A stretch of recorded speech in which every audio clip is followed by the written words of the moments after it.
दीपा अपने पति सतीश और 2 बच्चों बंटू और पिंकी के साथ भरतपुर गांव में रहती थी। दीपा के पति सतीश की जूस की दुकान थी। वो सुबह तड़के जागता और मंडी से ताजी ताजी गाजर और चुकंदर का जूस बनाकर बेचता था। ताजा सब्जियों का जूस पीकर सब ग्राहक उसकी दुकान पर ही आते थे। लेकिन एक रोज किस्मत की मार उस पर पड़ी और सतीश को लकवा मार गया और उसने बिस्तर पकड़ लिया।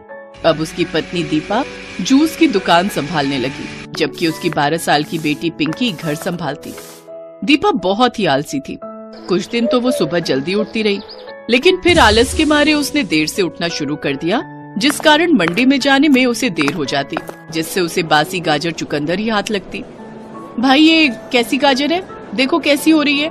बहन जी ताजी सब्जी चाहिए तो सुबह तड़के उठकर आइए। सुबह सुबह ही मंडी का माल बिक जाता है। दोपहर के समय तो ऐसी ही सब्जियां मिलेंगी। हाँ ठीक है, ज्यादा ज्ञान मत दो और 5 किलो गाजर और 5 किलो चुकंदर तोल दो। कुछ दिन बाद दीपा की दुकान की कुछ दूरी पर एक गरीब लड़का राकेश जूस का ठेला लगाकर गाजर का जूस बेचना शुरू कर देता है। अरे ओ राकेश, तुमको क्या लगता है हमारी जूस की दुकान के आगे तुम्हारा ये ठेला टिक पाएगा? अरे नाम चलता है इस गांव में मेरी दुकान का। अब जानता हूँ, लेकिन क्या पता इस गरीब के पास भी कुछ ग्राहक आ जाए और पेट भरने लायक गुजारा हो जाए। ऐसे ही कुछ दिन बीत जाते हैं। ज्यादातर ग्राहक दीपा की दुकान पर ही आते थे, जबकि राकेश की दुकान पर मुश्किल से 1-2 लोग ही जाते, वो भी सिर्फ उसकी जान पहचान वाले। सारे दिन में उसे केवल थोड़ी ही कमाई हो पाती, जबकि दीपा को ठीक ठाक मुनाफा हो जाता था। लेकिन धीरे धीरे अपने आलस के कारण उसे मंडी जाने में देर हो जाती, जिससे उसे सड़ी हुई गाजर चुकंदर ही मिल पाती, जिससे न तो उसके जूस में ज्यादा स्वाद आ पाता और न ही उसका रंग खिलकर आता। साथ ही उसने जूस के दाम भी बढ़ा दिए।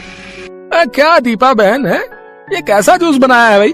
ना तो इसमें कोई स्वाद है, ना ही कोई रंग है। अरे इसकी शक्ल देखो जरा, मन ही नहीं करता पीने का। ऊपर से दाम भी इतने महंगे कर दिए। जो बात सतीश भाई के बनाए हुए जूस में थी वो अब नहीं है। हाँ तो जा ना किसी दूसरी दुकान से जाकर पी ले, अगर इतना ही महंगा लग रहा है। अब दीपा के ज्यादातर ग्राहक राकेश के ठेले का लाल लाल जूस देखकर वहीं जाते। साथ ही उसके दाम भी कम थे। भला कम दाम में अच्छी चीज मिले तो कौन नहीं लेना चाहेगा। अपनी दुकान को घाटे में जाता देख दीपा सोचती है, मेरे सब ग्राहक तो अब राकेश के पास ही जा रहे हैं। भला ऐसा क्या करूं कि सबको मेरी ही दुकान का नशा लग जाए और वो मेरी दुकान के अलावा कहीं और जा ही ना पाए। नशा, हाँ नशा। वाह दीपा, क्या आइडिया आया है। दीपा को एक तरकीब सूझती है और वो जूस में अफीम डालकर बेचना शुरू कर देती है। साथ ही बेहतर रंग लाने के लिए उसमें रंग और चीनी का इस्तेमाल करने लगती है। अब गांव के लोगों को अफीम मिला हुआ जूस पसंद आने लगता है। भाभी, आपकी दुकान का जूस तो बहुत ही अच्छा होता है। न जाने ऐसा कौन सा नशा रहता है आपके जूस में कि एक बार उसको पी लो तो बार बार पीने का मन करता है। हाँ काकी, बहुत अच्छा लाल लाल और मीठा जूस है, 1 गिलास और दो ना। इस तरह अब उसकी दुकान में ग्राहकों की भीड़ लगनी शुरू हो जाती है। अब वो चोरी छुपे अफीम खरीद कर लाती और उसे अपने घर में छुपा कर रख देती। फिर थोड़ी थोड़ी अफीम उस जूस में डाल देती। लेकिन एक रोज उसका पति उसे वो अफीम छुपाता देख लेता है। दीपा, तुम कहीं कुछ गलत तो नहीं कर रही? क्या गलत? कुछ भी तो गलत नहीं कर रही मैं। इतना कहकर दीपा दुकान पर जूस बेचने चली जाती है। अरे दीपा बहन, आ गई तुम। जल्दी से 1 गिलास जूस बना दो। अब तो तुम्हारे यहाँ के जूस की मानो लत सी लग गई है। दिन में 3-4 गिलास जब तक ना पी लें तब तक तो जैसे मजा ही नहीं आता। लेकिन धीरे धीरे गांव के लोगों की तबीयत खराब होनी शुरू हो जाती है। लेकिन दीपा पर किसी को भी शक नहीं होता। अब तो लोग दूर दूर से उसके पास आते हैं। ऐसे ही एक रोज एक औरत उसके पास आती है। अरे बहन जी, सुना है तुम्हारे यहाँ का जूस बड़ा ही अच्छा होता है। जो एक बार पी ले वो सब गम भूल जाता है। जरा हमें भी तो टेस्ट करवाना। हाँ बहन जी, अभी लो। फिर जैसे ही दीपा जूस बनाकर उसमें चुपके से अफीम मिलाने लगती है तो वो औरत उसका हाथ पकड़ लेती है। लोगों को जूस में अफीम मिलाकर बेचते हुए तुझे शर्म नहीं आती? ये क्या कह रही हो? और कौन हो तुम? Food inspector Anuradha Chaudhary. Madam मुझे माफ कर दीजिए, मुझसे गलती हो गई। तभी दीपा की बेटी वहां भागते हुए आती है। माँ जल्दी चलो, माँ वो बंटू। वो इंस्पेक्टर दीपा के साथ उसके घर पहुंचती है, जहां बंटू बेसुध हालत में पड़ा हुआ था। वो जल्दी से उसे अस्पताल लेकर जाते हैं, जहां डॉक्टर उनसे कहते हैं, देखिए अफीम की मात्रा इनके पेट में जाने की वजह से इनकी ये हालत हुई है। अगर जरा सी भी देर होती तो इसकी जान भी जा सकती थी। लेकिन बंटू के पास अफीम कहाँ से आया? माँ जो दुकान का जरूरी सामान अलमारी में छुपा कर रखती थी ना, बंटू कभी कभी चोरी छुपे उसे खा लेता था। क्या आज मेरी गलतियों की सजा मेरा बच्चा भुगत रहा है?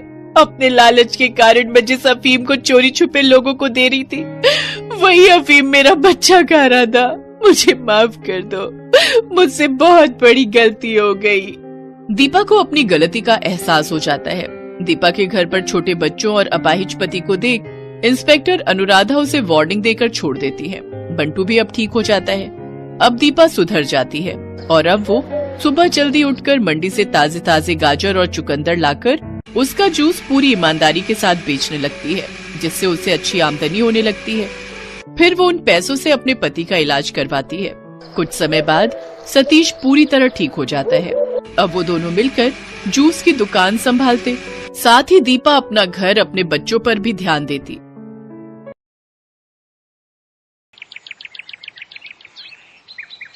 नताशा के चले जाने की वजह से घर में दुख का माहौल बन गया था। जिन जहरीले तीखे मोमोज की वजह से नताशा की जान गई थी, उस बुढ़िया को अभी तक पुलिस पकड़ नहीं पाई थी। ऐसे ही एक शाम मुकुल नताशा की तस्वीर पकड़कर रो रहा था। तभी वहाँ उसकी बहन रजनी आती है। मैं जानती हूँ भैया, आप नताशा को बहुत प्यार करते थे, लेकिन भैया अगर आप ऐसे हार मानोगे तो फिर हम उस बूढ़ी अम्मा को आखिर कैसे पकड़ पाएंगे जिसने हमारी नताशा को जहर दिया था। हमें उसका पता लगाना ही होगा और उसे उसके किए की सजा भी दिलानी ही होगी। तुम बिल्कुल सही कह रही हो रजनी। जिसने भी मेरी नताशा के साथ ऐसा किया है, मैं उसे सजा जरूर दिलवाऊंगा। हमें यह पता लगाना ही होगा कि आखिर उस अम्मा ने ऐसा क्यों किया जो उसने उसे जहर वाले मोमोज खिलाकर मार डाला। तुम अभी मेरे साथ पुलिस स्टेशन चलो, मुझे बुढ़िया का स्केच बनवाना है। मुकुल अपनी बहन रजनी को अपने साथ लेकर पुलिस स्टेशन जाता है और उस बुढ़िया का स्केच बनवाता है। पुलिस उस बुढ़िया की छानबीन शुरू कर देती है। पुलिस बुढ़िया की तलाश शुरू कर देती है, लेकिन उसका कहीं भी पता नहीं चलता और आखिरकार थक हार कर पुलिस को ये केस बंद करना पड़ता है। नताशा के पिता एक रोज मुकुल से मिलने आते हैं। बेटा, मैंने अपनी इकलौती जवान बेटी को खोया है। मैं ऐसे हाथ पे हाथ रखकर नहीं बैठ सकता। मुझे किसी भी हालत में उस बुढ़िया को सजा दिलवानी ही होगी। आप बिल्कुल सही कह रहे हैं अंकल जी। जब तक मैं इस बात का पता नहीं लगा लेता कि आखिर उस बुढ़िया ने नताशा और रजनी को वो जहरीले तीखे समोसे देने की कोशिश क्यों की, मैं चैन से नहीं बैठूंगा। ऐसे ही कुछ दिन बीत जाते हैं। फिर एक रोज मुकुल जब मीटिंग के लिए शहर से बाहर जा रहा था, तो रेलवे स्टेशन पर उसकी नजर एक बूढ़ी अम्मा पर जाती है जो कि मोमोज बेच रही थी। मुकुल सोच में पड़ जाता है। अगर मैंने सीधे जाकर इससे सवाल किया तो ये यहां से भाग जाएगी। फिर हम कभी नहीं जान पाएंगे कि इसने ऐसा क्यों किया। पहले मुझे इसे अपनी बातों में फंसाना होगा। राम राम काकी, ये मोमोज कैसे दिए? 20 रुपए प्लेट है बेटा। अरे वाह, ये तो बहुत ही सस्ते हैं। अरे बेटा, इस उम्र में तो बस पेट भरने के लिए कमा लूं उतना ही काफी है। महंगा बेचकर मैंने कौन सी जमा पूंजी इकट्ठी कर लेनी है। बोलो कितनी प्लेट करूं? आप एक प्लेट पैक कर दो। वो बुढ़िया जल्दी से एक प्लेट पैक करके मुकुल को दे देती है। मुकुल वो मोमोज लेकर उसी डॉक्टर के पास जाता है जिसने नताशा और रजनी का इलाज किया था। डॉक्टर जल्दी से उस मोमोज का टेस्ट करता है और फिर मुकुल से कहता है, मुकुल, इन मोमोज में भी जहर मिला हुआ है। ये वही जहर है जो नताशा और रजनी के पेट में से मिला था।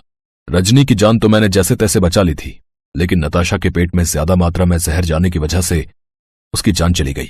ऐसे तो न जाने ये कितने लोगों को जहर दे चुकी होगी और कितनों को मौत की नींद सुला चुकी होगी। हमें कुछ ना कुछ करना ही होगा, नहीं तो न जाने ये कितने लोगों की जान ले लेगी। इतना कहकर मुकुल पुलिस स्टेशन जाता है, जिसके बाद वो इंस्पेक्टर के साथ मिलकर उस बुढ़िया को पकड़ने का प्लान बनाते हैं। ऐसे ही एक रोज मुकुल उस बुढ़िया के पास जाता है। राम राम काकी, कैसी हो?